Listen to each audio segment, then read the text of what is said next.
Welcome back. Let's read a bit more. It's 4 p.m.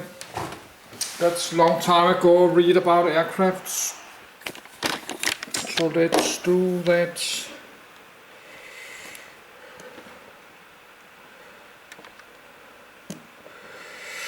So I need 30 seconds to get to my bed.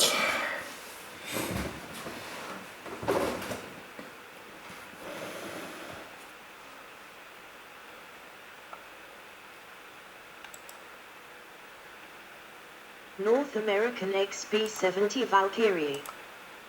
The North American Aviation XB-70 Valkyrie is a retired prototype version of the planned B-70 nuclear-armed, deep-penetration supersonic strategic bomber for the United States Air Force Strategic Air Command. Designed in the late 1950s by North American Aviation, NA, to replace the B-52 Stratofortress and B-58 Hustler. The six-engined, delta-winged Valkyrie could cruise for thousands of miles at Mach 3+ while flying at 70,000 feet, 21,000 m. At these speeds, it was expected that the B-70 would be practically immune to interceptor aircraft, the only effective weapon against bomber aircraft at the time. The bomber would spend only a brief time over a particular radar station, flying out of its range before the controllers could position their fighters in a suitable location for an interception. Its high speed made the aircraft difficult to see on radar displays, and its high altitude and high speed capabilities could not be matched by any contemporaneous Soviet interceptor or fighter aircraft. The introduction of the first Soviet surface-to-air missiles in the late 1950s put the near invulnerability of the B-70 in doubt. In response, the Air Force began flying its missions at low level, where the missile radar's line of sight was limited by terrain. In this low-level penetration role, the B-70 offered little additional performance over the B-52 it was meant to replace, while being far more expensive with shorter range. Alternative missions were proposed, but these were of limited scope. With the advent of intercontinental ballistic missiles, ICBMs, during the late 1950s, crude nuclear bombers were increasingly seen as obsolete. The USAF eventually gave up fighting for its production, and the B-70 program was cancelled in 1961. Development was then turned over to a research program to study the effects of long-duration high-speed flight.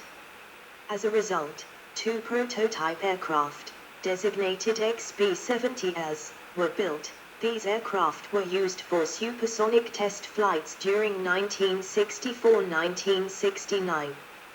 In 1966, one prototype crashed after colliding with a smaller aircraft while flying in close formation.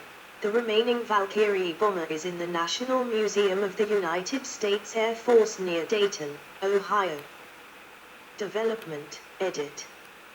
Background, edit. In an offshoot of Boeing's MX 2145 crude boost glide bomber project, Boeing hired Rand Corporation in January 1954 to explore what sort of bomber aircraft would be needed to deliver the various nuclear weapons under development.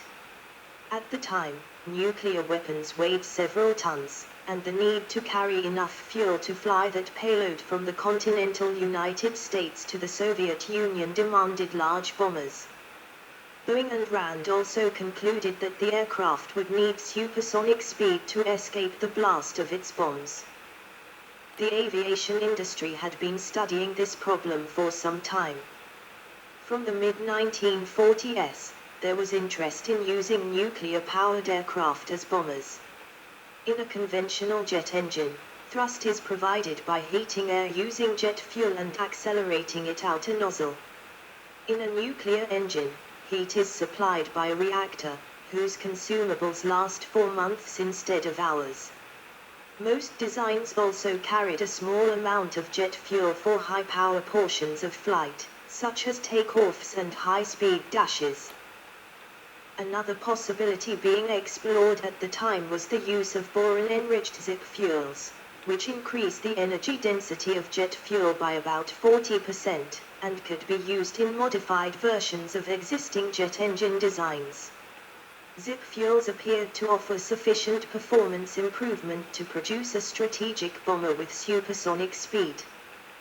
WS-110, edit.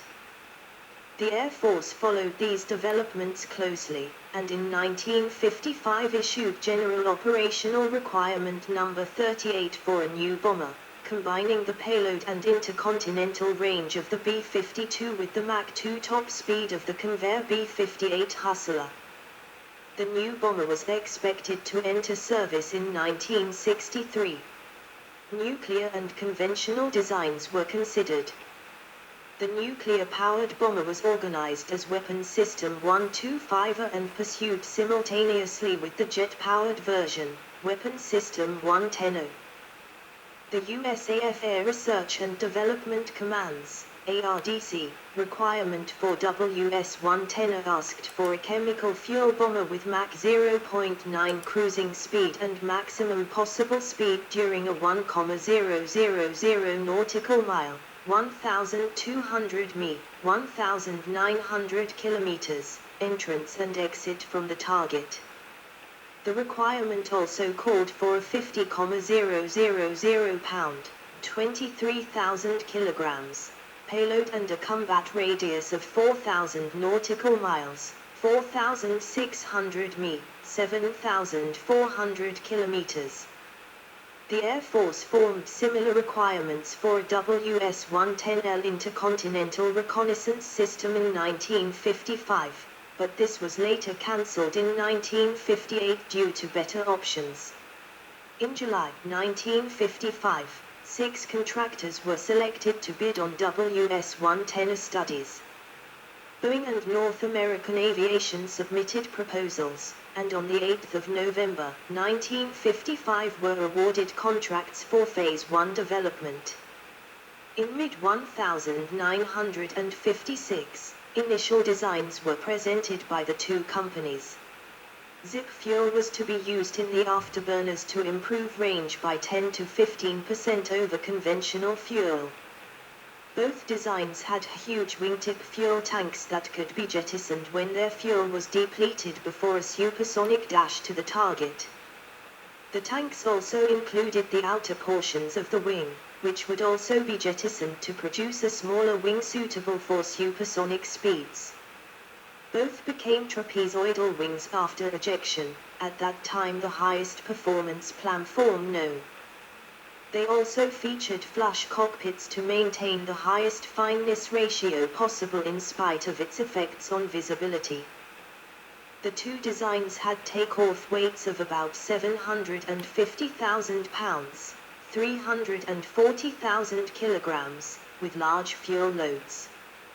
The Air Force evaluated the designs, and in September 1956 deemed them too large and complicated for operations. General Curtis LeMay was dismissive, declaiming, "This is not an airplane, it's a three-ship formation." The USAF ended Phase 1 development in October 1956 and instructed the two contractors to continue design studies. New designs, edit. While the original proposals were being studied, advances in supersonic flight were proceeding rapidly. The narrow delta was establishing itself as a preferred platform for supersonic flight, replacing earlier designs like the swept wing and trapezoidal layouts seen on designs like the Lockheed F-104 Starfighter and the earlier WS-110 concepts.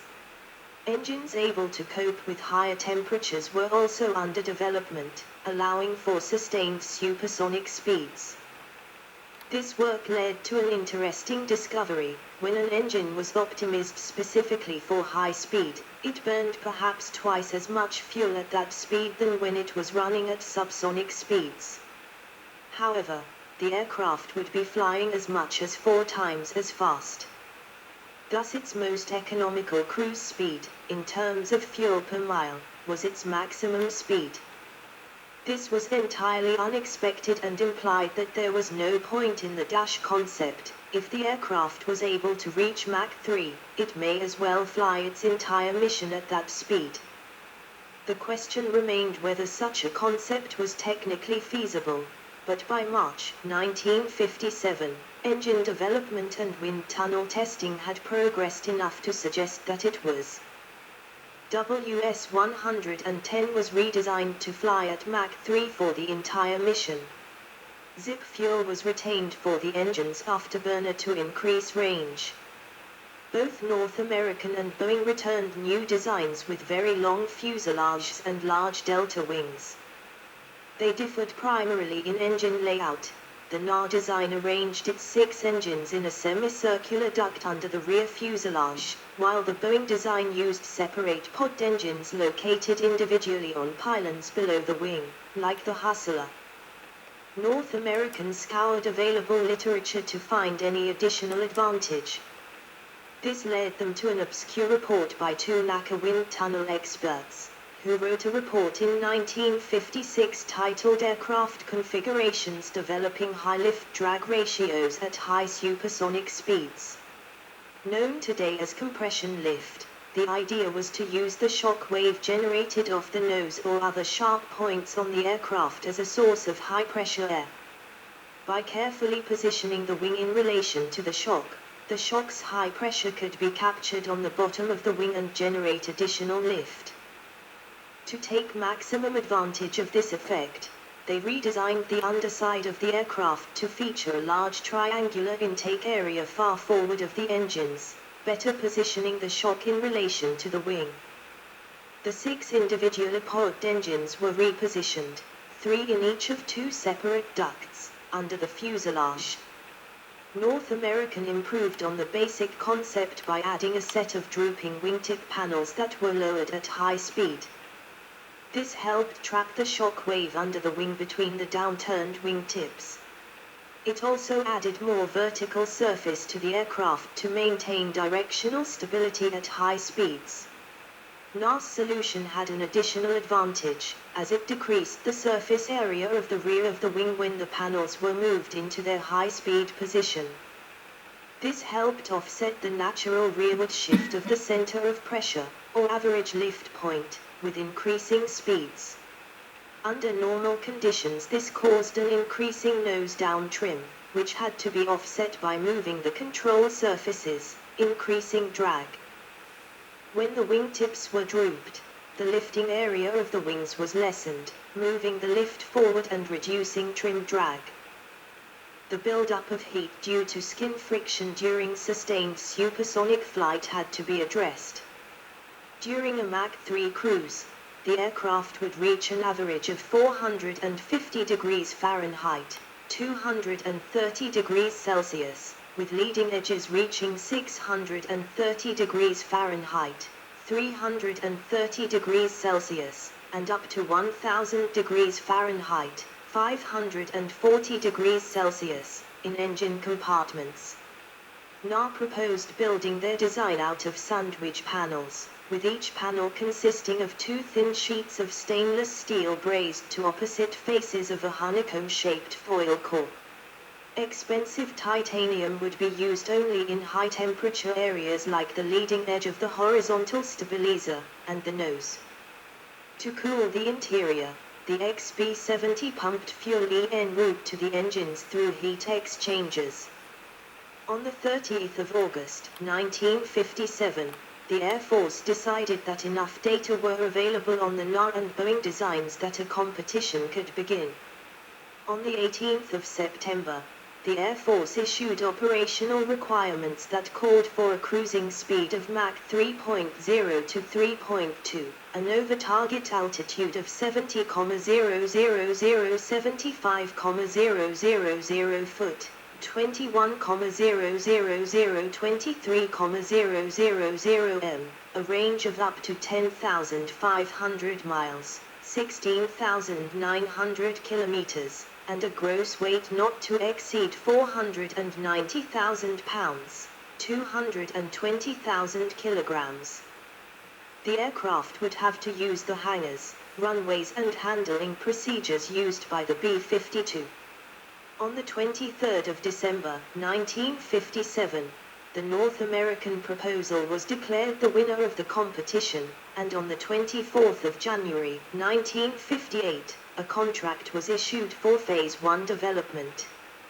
In February 1958, the proposed bomber was designated B-70, with the prototypes receiving the X experimental prototype designation.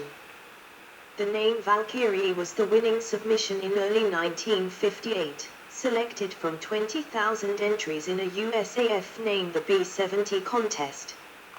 The Air Force approved an 18-month program acceleration in March 1958 that rescheduled the first flight to December 1961. But in late 1958 the service announced that this acceleration would not be possible due to lack of funding. In December 1958, a Phase 2 contract was issued. The mock-up of the B-70 was reviewed by the Air Force in March 1959. Provisions for air-to-surface missiles and external fuel tanks were requested afterward. At the same time, North American was developing the F-108 supersonic interceptor. To reduce program costs, the F-108 would share two of the engines, the escape capsule, and some smaller systems with the B-70. In early 1960, North American and the USAF released the first drawing of the XB-70 to the public. The Missile Problem, edit. The B-70 was planned to use a high-speed, high-altitude bombing approach that followed a trend of bombers flying progressively faster and higher since the start of crude bomber use. Through that same period, only two weapons proved effective against bombers: fighter aircraft and anti-aircraft artillery, AAA. Flying higher and faster made it more difficult for both. Higher speeds allowed the bomber to fly out of range of the weapons more quickly, while higher altitudes increased the time needed for fighters to climb to the bombers, and greatly increased the size of the AAA weapons needed to reach those altitudes. As early as 1942, German flag commanders had already concluded that AAA would be essentially useless against jet aircraft, and began development of guided missiles to fill this role. Most forces reached the same conclusion soon afterwards, with both the US and UK starting missile development programs before the war ended. The UK's Green Mace was one of the last attempts to develop a useful high-altitude AAA weapon, but its development ended in 1957. Interceptor aircraft with ever-improving performance remained the only effective anti-bomber weapons by the early 1950s, and even these were having problems keeping up with the latest designs. Soviet interceptors during the late 1950s could not intercept the high-altitude U-2 reconnaissance aircraft, despite its relatively low speeds. It was later discovered that flying faster also made radar detection much more difficult due to an effect known as the blip-to-scan ratio, and any reduction in tracking efficiency would further interfere with the operation and guidance of fighters. The introduction of the first effective anti-aircraft missiles by the late 1950s changed this picture dramatically. Missiles could stand ready for immediate launch, eliminating operational delays like the time needed to get the pilot into the cockpit of a fighter. Guidance did not require wide area tracking or calculation of an intercept course. A simple comparison of the time needed to fly to the altitude of the target returned the required deflection. Missiles also had greater altitude capability than any aircraft, and improving this to adapt to new aircraft was a low-cost development path. The US was aware of Soviet work in the field, and had reduced the expected operational lifetime of the U-2, knowing that it would become vulnerable to these missiles as they were improved. In 1960, a U-2 flown by Gary Powers was shot down by one of the earliest Soviet guided air defense missiles, the S-75 Dvina, known in the West as the Satu guideline. Faced with this problem, military doctrine had already started shifting away from high-altitude supersonic bombing toward low-altitude penetration. Radar is line of sight, so aircraft could dramatically shorten detection distances by flying close to the Earth and hiding behind terrain. Missile sites spaced to overlap in range when attacking bombers at high altitudes would leave large gaps between their coverage for bombers flying at lower levels. With an appropriate map of the missile sites, the bombers could fly between and around the defenses. Additionally, early missiles generally flew unguided for a period of time before the radar systems were able to track the missile and start sending it guidance signals.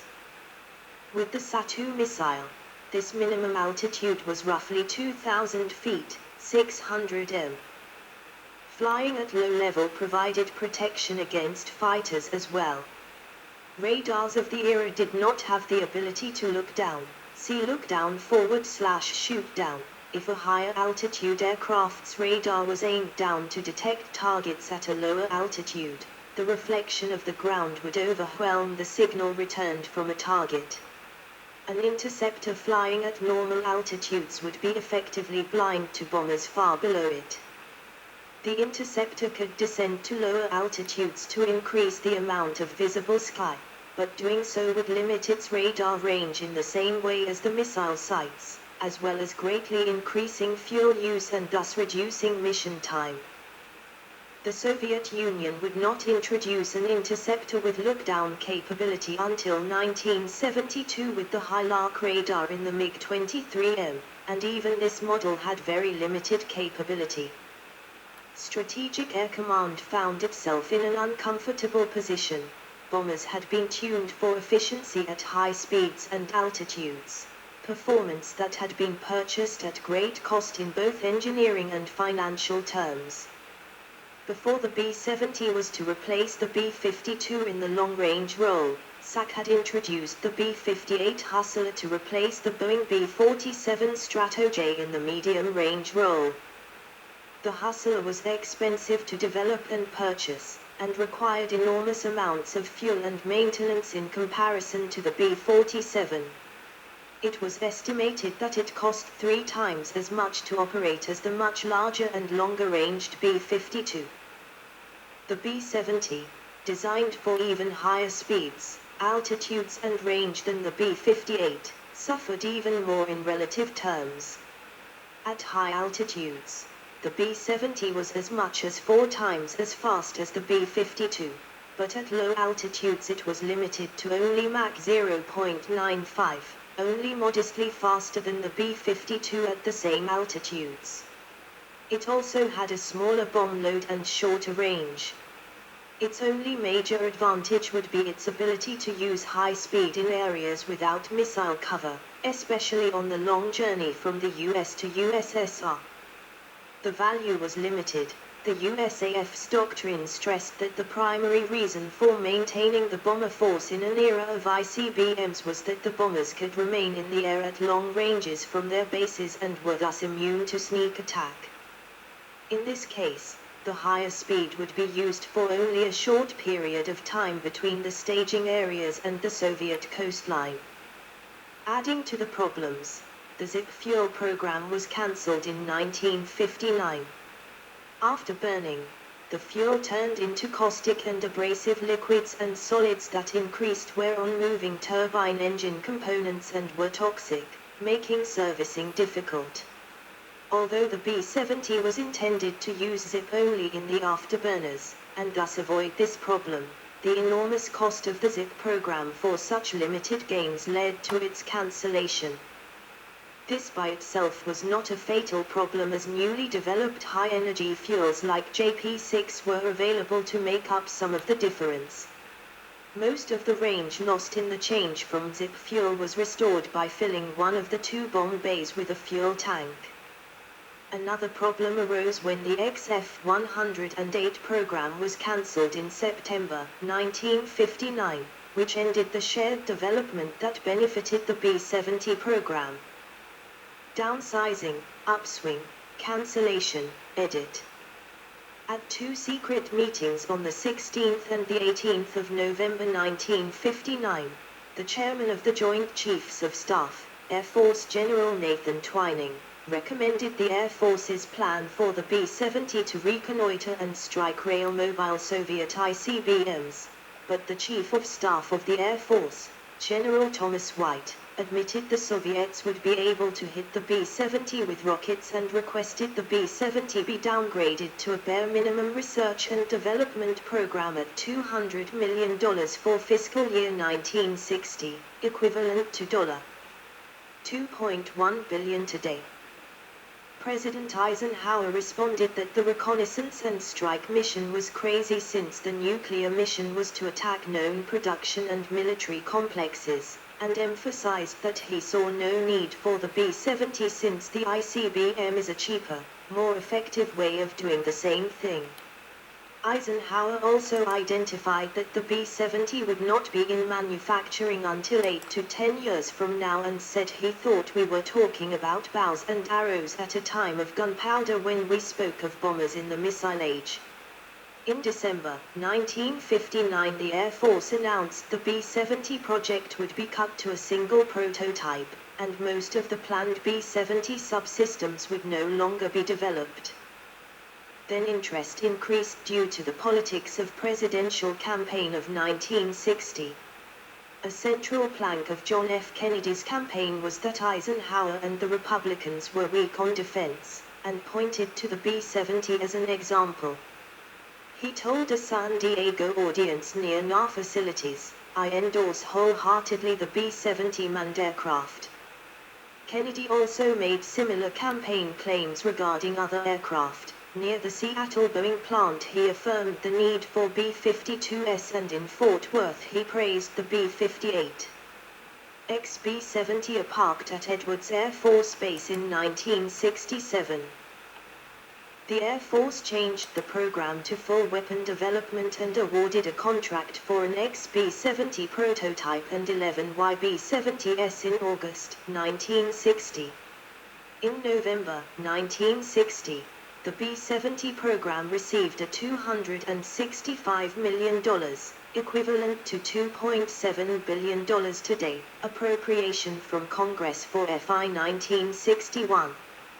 Nixon, trailing in his home state of California, also publicly endorsed the B-70, and on the 30th of October Eisenhower helped the Republican campaign with a pledge of an additional $155 million, $1.6 billion today, for the B-70 development program. On taking office in January 1961, Kennedy was informed that the missile gap was an illusion. On the 28th of March 1961, after $800 million, equivalent to $8.2 billion today, had been spent on the B-70 program, Kennedy cancelled the project as unnecessary and economically unjustifiable because it stood little chance of penetrating enemy defenses successfully. Instead, Kennedy recommended the B-70 program be carried forward essentially to explore the problem of flying at 3 times the speed of sound with an airframe potentially useful as a bomber. After Congress approved $290 million, $3 billion today, of B-70 add-on funds to the President's 12th of May 1960 modified FY 1961 budget, the administration decided on a planned usage of only $100 million, $1,020 million today, of these funds. The Department of Defense subsequently presented data to Congress that the B-70 would add little performance for the high cost. After becoming the new Air Force Chief of Staff in July 1961, Curtis LeMay increased his B-70 advocacy, including interviews for August Reader's Digest and November Aviation Week articles, and allowing the 25th of February General Electric tour at which the press was provided artist conceptions of, and other info about, the B-70. Congress had also continued B-70 appropriations to resurrect bomber development. After Secretary of Defense Robert McNamara explained again to the House Armed Services Committee, HASC, on the 24th of January, 1962 that the B-70 was unjustifiable. Neme subsequently argued for the B-70 to both the House and Senate committees, and was chastised by McNamara on the 1st of March. By the 7th of March, 1962, the HASC, 21 of whose members had B-70 work in their districts, had written an appropriations bill to direct, by law, the executive branch to use all of the nearly $500 million